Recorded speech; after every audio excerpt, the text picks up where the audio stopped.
So, welcome to RecWired Podcast. On today's episode, we've got an old friend, Rich Gibbard from Recbound. So, welcome again, Rich. Thank you for having me. How are you? Yeah, good, thank you. I think where do we sit now? We sit end of July 2024. So, further disappointment in the Euros. Great weather in the UK. Which will literally last, one imagines, days. It's been good. We are, what's generally accepted a tough year. I think starting to see a few green shoots. How about yourself? Yeah, I'd say we had our um, just to let you for the context. This is recorded end of July. Last Friday was that like one-off really hot boiling day in the UK, and now so I'm in Manchester and everything's just overcast, and so this could be recorded at any point throughout the year. To be fair, given the weather, but no, I think from a business and economy point of view. I certainly for the UK, I think Labour coming in and it's just a bit like having who your teacher is. We've not got supply teachers anymore, and Yeah. so no matter who your allegiance is to whether it's Conservatives or Tory or whoever it may be, Labour or whoever it may be, knowing who is going to be leading us makes a huge difference. Plus, I think generally over the last 12 months people are bored. Generally, there are lots of people sat there, investors mainly, with money burning a hole in their pocket, thinking, right, what can I do with it? And so, as such, it'll kickstart a lot of economies, especially around, tech renewable. But obviously, the government looking to go into renewables or any government-funded initiative. Is hopefully looking forward to the next 12 months. I think you're right. It's that certainty, and even if it wasn't the teacher you wanted, the fact that it could have been a lot worse. The teacher, or there's no teacher. You've got a supply teacher, to use your analogy, for another year, and at least you can get to learn with that. I think the other thing is as well. I mean, the industry that we obviously work in, staffing, thrives on change. So I think you will see some changes in priorities. You will see some. I think certainly spending in different areas, which again is great opportunity, people moving, and there is still, a skills shortage. I think I was reading an article the other day that only sort of 1 in 10 people who are not working are actually seeking.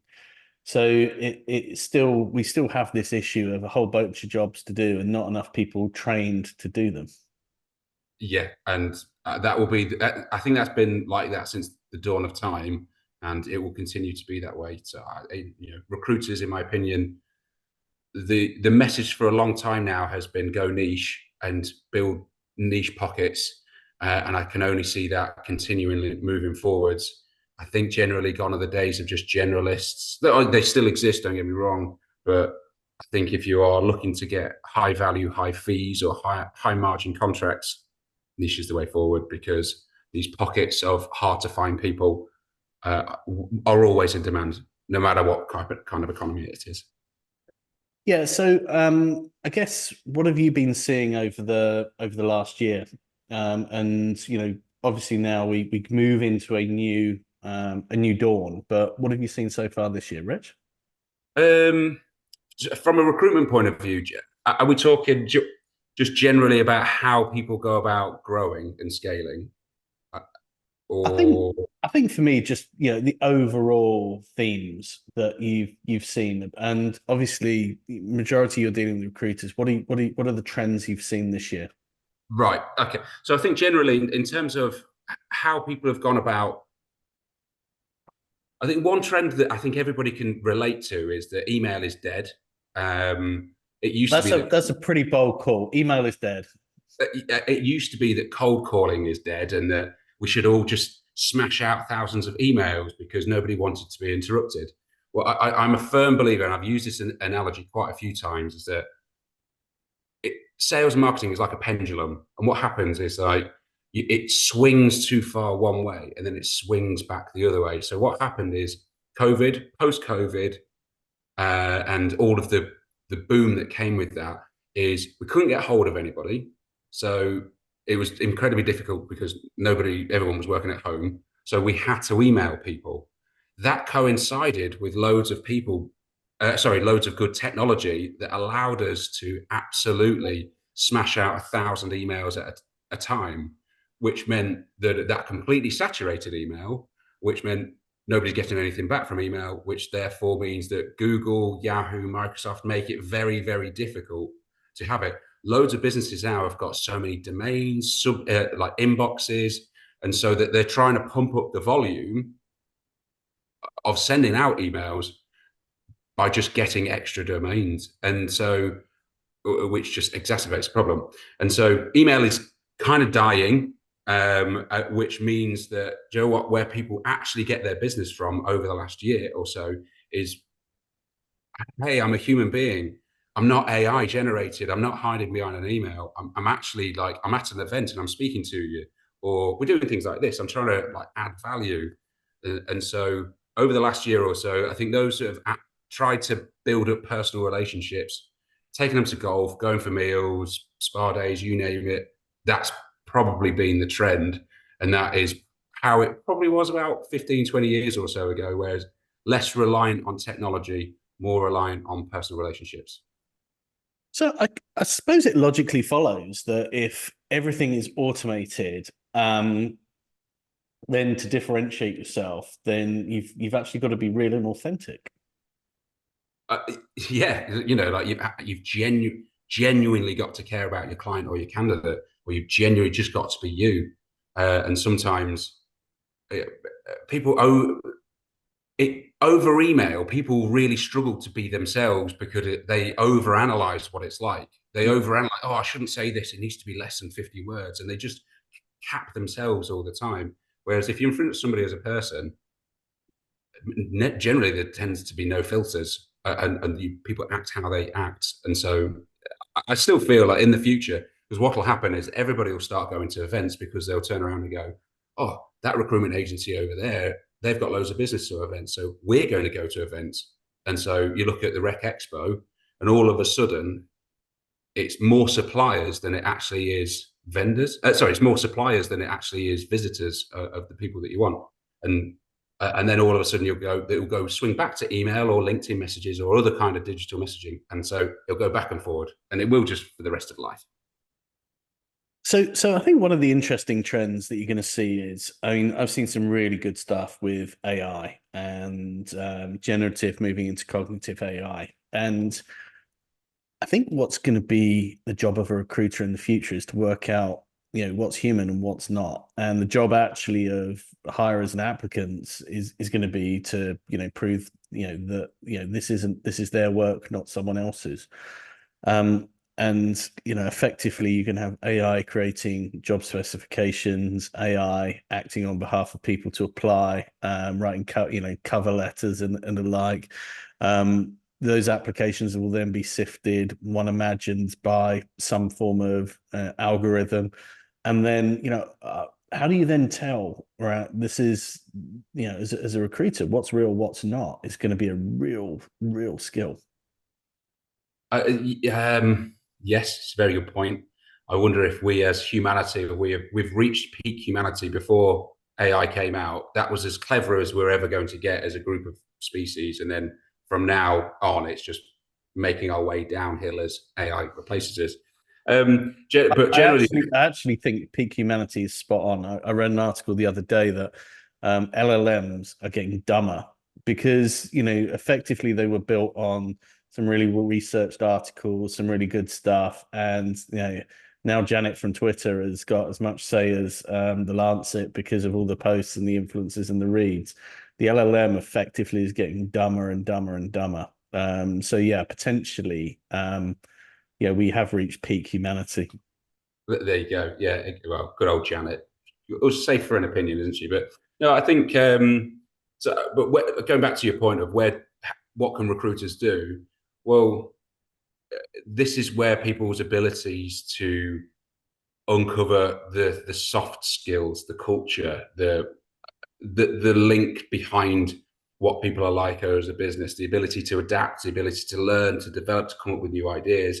That's what recruiters probably should be assessing. because finding out if people have got experience in a certain development language, no problem. Or, that nowadays that can be tested and that can be done. Whereas recruiters will come in is finding out what really can't be found out as such. And that's the differentiator I think that other businesses will be able to come across. I know on RecWired Plus, a lot of the wins that we're having for our customers, RecWired Plus is our training platform and supplemented with coaching from Dan. But what they're actually finding is it's those subtle sales skills, those questioning abilities, those overcoming objections, those, listening for sort of hints are making the real differences. And I think the other thing, we met during COVID, and I think the other thing is we continually talk around. There's a generation of recruiters that never got hired, and then there was a generation of recruiters that never had to hunt for business. At worst, they might have to tend the farm, but never actually had to go out and do it. And are you seeing that through the companies you're working with as well? Yeah, I think so. And I'm sorry if you fall into this category if you are listening to this, but I do feel like there are a distinct type of recruiter those who can do new business and win a client, whether it's through placements or whatever it may be. Those who can bring on business are incredibly undervalued, but they were over rewarded during that time in COVID, because it's dead easy to sell something that everybody wants. It's very hard to sell something when nobody wants it. And so having that skill set is really, really tough. I think what I'm seeing now at the minute is, Joe, what we are going to be doing is we will go back through a more stable period of growth. But I think what that means is that people will have to get their sort of ducks in line before the growth comes along. What happened during COVID is everybody turned around and went, great, we're making loads of money. Let's plow loads of money into it whilst the money was being made. And then so you're building on rocky foundations, whereas in many respects, now is the time to build those foundations where you can develop new business, you can develop delivery people, or 360, 180, whatever models that you're operating in. And you've got all your tech, your departments, marketing, operations, finance, payroll, you name it. You've got all that in place so that when we are going to go through the growth, all of your departments can scale up and scale down accordingly with you. I think it's a really good point. I mean, the expression is, fix the roof while you can, and I think it's a really good opportunity to do it. What I'm seeing though is it's very counterintuitive for businesses right now. So, businesses were incredibly profitable in 22, probably struggled a bit in 23, but a lot of businesses at the moment, if you're breaking even, you're probably doing quite well. Sort of eating into those cash reserves. So it feels really counterintuitive to be investing now. But it's one of those things that if you wait until the recovery's back, then you've gone too late. And be that for training, be that for marketing, be that for hiring even. So I think now's a really good opportunity to start the build again. Yeah, and we're going through a process at the minute internally, and this will be teaching people how to suck eggs, but it is impossible to do everything all at once. And that's what people were doing during COVID, like the COVID boom, was right. So we need to do this for marketing, and this for payroll, and this for our contractors, and this for our training, and just pick one thing at a time, get it right, and then move on. It doesn't need to be like a year-long project. It could be month-long. Boom, happy days, on to the next one. It's a classic thing. I mean, typically in my advisories, what I would do is, I'll go in and I'll just work out what their sort of top 3 opportunities are, the top 3 risks are, and just work through those. But you're never going to be able to do 10, 20 different things. You can do, as you say, 1, maybe 2 things at a time. And the other thing as well is when it comes back, people's heads will be down and it will be gangbusters again. And all the good sort of thoughts around those foundations will go out the window. Yeah. Which means having a good operations person coming in. I think, a good non-biller, which is hard to find sometimes. Yeah, good non-billers. Well, there's plenty of non-billers around, but good ones. Good ones are really good ones are pretty difficult Yeah, to those that you don't want to bill, shall I say? Yeah, the ones that you don't purposely don't want to bill, not the ones that you're paying to bill. Yeah, that's the way forward. So we were chatting before we started, and also as well, I've been chatting to leaders around, and there's a feeling that this, generally there will be a recovery, and it's always been a when not if. But the recovery will be different this time, and a lot of leaders saying that perhaps some of those sort of lower level roles, perhaps some of those commoditized roles, yeah, people probably either won't start to need them, or secondly, you'll find that there'll be offshoring, outsourcing, etc., etc. So, do you feel that the market's in for a sort of existential change?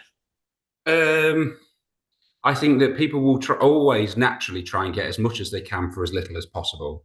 I think, and that's just a recruiter's mindset.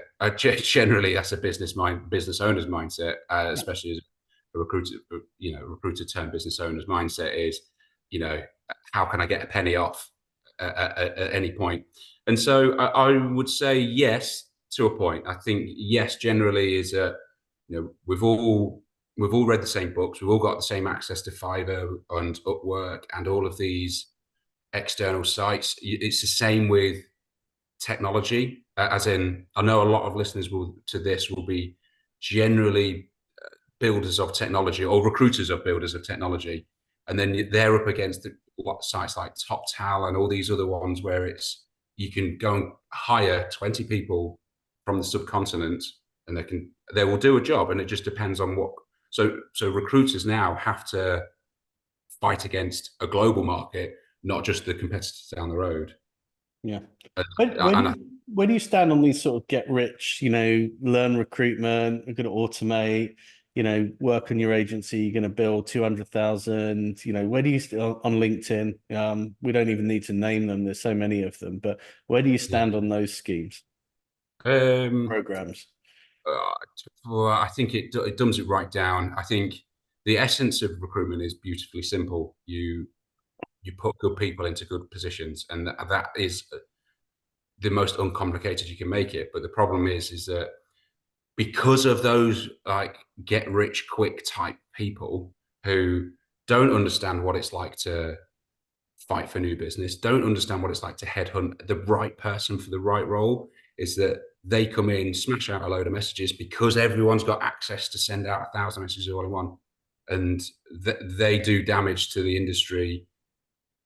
So, the get rich quick people are the ones that damage the industry because they're encouraging people to, untrained, undeveloped people, to do something that they just don't know how to do. So, but I've realised I'm coming across like a mardy old cantankerous old fool when I say that. But I do think, like in any industry, you do need to be, you do need to have that apprentice type scheme. You do need to kind of cut your teeth into it properly, rather than just going in and saying, "Oh, well, there was an image going around LinkedIn not too long ago. I'm really sad because I got let go. So I'm just going to set up an agency. And there's no barrier to entry. People can do this. And there's she, he, they, whatever. I'm giving it away now, but they can absolutely target every market that they want to without any skill. And that's the shit part. So that post was discussed in our dinghy group, and actually I think funny enough, my business partner commented that it was a race to the bottom, because I think the introductory offer was 1,500 quid and 5% or something like that, and it just feels that, why would you do that race to the bottom? If you're giving, as you say, if you're doing it well and doing it properly, then you can't do it for that. The average recruiter places one, and if they're really, really good, two or three, two deals a month. So logically, what you're gonna live on £18,000 a year. And unfortunately, that is not our choice for their life. That's the annoying thing, is it's their life, and they want to battle, they want to graft and do all these kind of things, and get less rewards than because they don't understand value, and that's it. It's not about cost. I'm having the same conversation with somebody else. Is how much do you cost? And in my opinion, it's the wrong mindset. It's what will I get back, or what's the value? And I think that just comes from naivety and just lack of life experience, really. Yeah, I find that on the advisories, if I'm honest, as well. The people who see me as a cost won't buy, and the people who see me as an investment will. So you're either, as an advisor, you're an expensive cost or a cheap investment. So if you end up going and selling your business for millions and you've had that impact, early on, it's compounded, then it's great. Otherwise, you just as I say, a cost. But it's exactly the same with investing, be it in your people, investing in your marketing, investing in your systems and your processes. It's okay, where do I want to get to? What actually does my life look like, or my company look like in 5-10 years time? And then I think right now people asked someone what their strategy was the other day, and they said survival. And I think I can sort of see that, and I can sort of see how in this market people have got to that level that it's just been brutal for quite long. But yeah, I mean, look, good business is gonna survive. I think that's pretty much this particular. So actually look up from that. And Yeah. it's difficult when you're there. And sometimes when you and I get it, because when you're staring at your bank account getting less and less each month, Yeah. and then you're looking up at the global economy and all the sort of macro and microeconomics, and you're going, when is this going to end? But it always does. It always, without fail, it always does. And so if you've got a service that you believe in, and you're in a sector that whilst might be going through a dip, but let's face it, it is planning on growing, then there's no reason why you shouldn't invest and then scale up and grow again. I did some analysis of the 4 quoted recruitment companies in the UK. So S3, Page, Walters, Hayes. And at face value, the numbers didn't make pretty reading. They even made the Daily Mail. That's how unpretty they were. So Your analysis was in the Daily no, Mail. my analysis Oh, was okay. Daily Mail, but the numbers did. I looked beyond the sort of the headline numbers. And actually, I think all of those firms are selectively recruiting. So although, they sort of see that, I think, at least, they need to be right sized. And I think a lot of those firms took their cuts last year and the year before as well. So now I think they're starting to see that actually they need to be ready for the upturn as well. So, and I think if you look at some of the US numbers, it tends to be where things come from.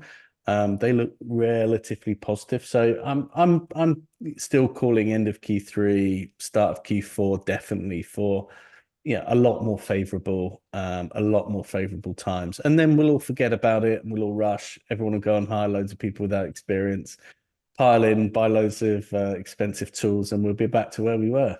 Yeah, because what they'll do is they'll go, right, let's make some quick money. Somebody who's just joined the industry, well, let's replace their skills with some technology. Oh, wait, nobody knows how to use the technology. So we're going to get tied into 3-year contracts with technology that nobody can use. And we're going to have to get rid of them because they're just replacing skills with tech that nobody can use. It's the same. It's a cycle. We'll be having the same cycle in 5 years. It is. It is what it is.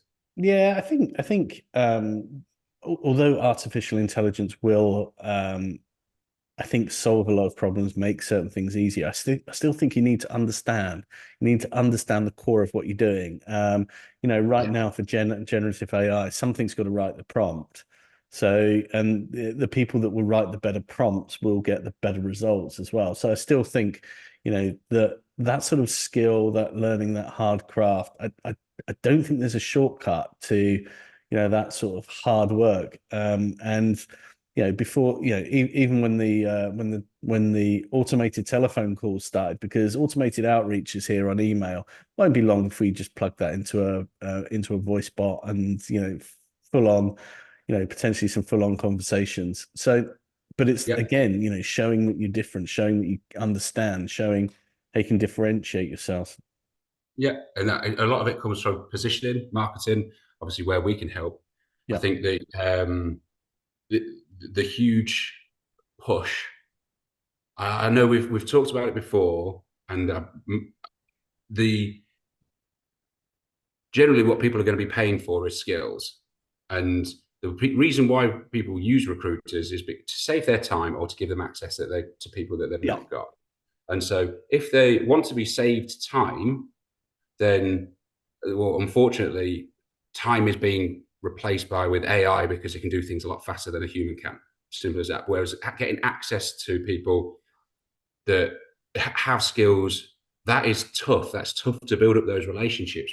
Humans, recruiters, we are really, really on our guard at the minute in terms of cold calls, auto bots messaging us. The amount of messages that you get, certainly I get, is I look at it and I go, any call from a number that I do not recognize, I immediately decline, because I would turn around and go, if it's really important, you'll send me a message afterwards. And so now it's all about how can I build up my network of very talented people in a niche, because a human can only have that many networks at one time. And that's where people are going to get their fees from. I think so. And I think it's about trust as well. It's very, building that trust and repeatability and that rapport, and technology will get there at some point, or will get better at doing it. But I think, if you're looking, for the next few years, it's developing, using those tech tools to give you time to just spend it developing relationships. And that'll be the real differentiator. So, yeah. Cool. So, assuming we're not all replaced by robots, how do you feel the rest of the year is going to pan out?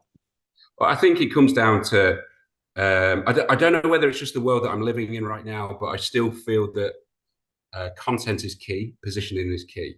And so the stuff that you make that tells your market, hey, I'm good at what I do, that is key. And so whether that is you want to be seen as authority, or you want to be seen as a thought leader, all the way down to you want to make some entertaining stuff that just gets attention, and everywhere in between. I think the way that I'm seeing the market is that people engage with good content. They really, really quickly skip past boring content. They really skip past everything that's just could potentially not be of interest. And so, which is the TikTok style, it's the Instagram Reels style, it's the shorts, it just is what it is. You just go through. And so the way that I'm seeing things trend at the minute is those who are spending more time into, it's a bit like going to the gym. The more time you spend on yourself is the more chance that you've got of people noticing you. Yeah. And that's marketing. The more chance you're spending on your own marketing, the more chance that you've got of those who you want to notice you actually notice you. Yeah, I agree. I think certainly we've talked about events, and I think, if people can go out, meet people, that face to face, I mean, nothing's changed in that regard in 30 years. I think the big difference now is it really sets you apart, from the crowd. And I talk a lot about, what are you doing as a business to differentiate yourself? 30,000 agencies out there. I'm doing some awards judging at the moment, and everything looks and feels the same. It's the same thing. We do this. How do you differentiate yourself? How do you, rather than running with the herd, how do you change things? How do you really make your service unique? How do you? So I think what you will see is those firms who've worked that out will really, as it does come back, the tide will come back in, but they'll really flourish. Yeah, sure. I was Ed Sheeran was in. I saw a video on Ed Sheeran going. Don't tell me he's investing like Stephen Bartlett, no? Yeah, absolutely. He's got his own plus minus divide recruitment agency that's happening. There are essentially, he was like, so here's my crap analogy, and thanks for sticking with it. So he was saying, look, he was taken to court over one of his songs because it sounded like another song, and he was saying, look, there is literally these are the chords, these are the chord combinations that there are. And he went through, I think he was on the Howard Stern show, actually. It's like 10 to 20 different songs of, they all sound the same because they are the same. There is only a limited supply of chords available. And that is the same with going back to your awards, is there is only a limited supply of things that you can do to differentiate, unless you're going to be that, unless you are going to be outrageous, which putting your careers into an outrageous business is always a bit risky. There's only limited things that you can do as a business. So whatever that there is available, particularly when it comes to training and developing your own staff, finding your own staff, looking after your clients, finding new clients, the things that make you stand out is if you do them incredibly well, because everybody could have written that music, because we all knew the chords, we all knew that they go in the thing is where they're cheering. Fellow Ginger, is that what he did is that he had access to those chords, which we all did. However, he just did it really, really well.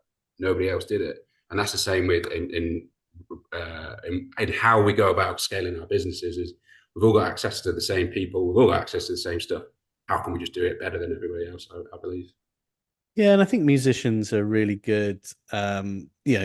I think, how do they differentiate themselves from, the AI that will start making music? That's where it gets really scary. And what you're actually seeing is that, well, they'll turn up, they'll play it live on stage, they'll do 3-hour concerts, and that's really how they're having to show that they are different from just the sort of, the generated stuff that, again, has been learned over the years. So yeah, I think if recruiters should be more like Ed Sheeran. Did you or have you heard the 50 Cent "Many Men Wish Death on Me" but made into Donald Trump rapping it? No. This sounds like essential viewing, listening. There's good AI, there's bad AI, and then am I allowed to laugh at that AI? I mean, you've got his Donald Trump. AI is listening to you, but it will probably allow you to laugh at it. Yeah, absolutely. And I'll probably get cut out, But anyway, so I think AI in its right place is good anyway. But that's my take on it. Well, let's definitely hope that our predictions are like a solid recovery and a very human-led recovery. And it's great to have you back on, as always. Some very interesting points. And let's catch up early next year and see if we've been replaced completely. Absolutely. Well, and just as a side point, we've got some mutual connections who are on RecWired Plus, and as a training platform, for those businesses who are setting up, who don't know who has not really worked in recruitment for a long time, RecWired Plus absolutely is an outstanding piece of kit for no matter what level, really. So I would absolutely 100% recommend getting recruiters onto that. Thanks, Rich. I mean, that's our founder package. The growth package is for those companies looking to scale up as well. So yeah, definitely 2 audiences that we've built to that we feel that if we can upskill, we can really make a difference. Yeah, impressive. Very good. Thanks a lot. Right, good to catch up again, and see you soon. Much love. Thank you very much. Cheers, Rich.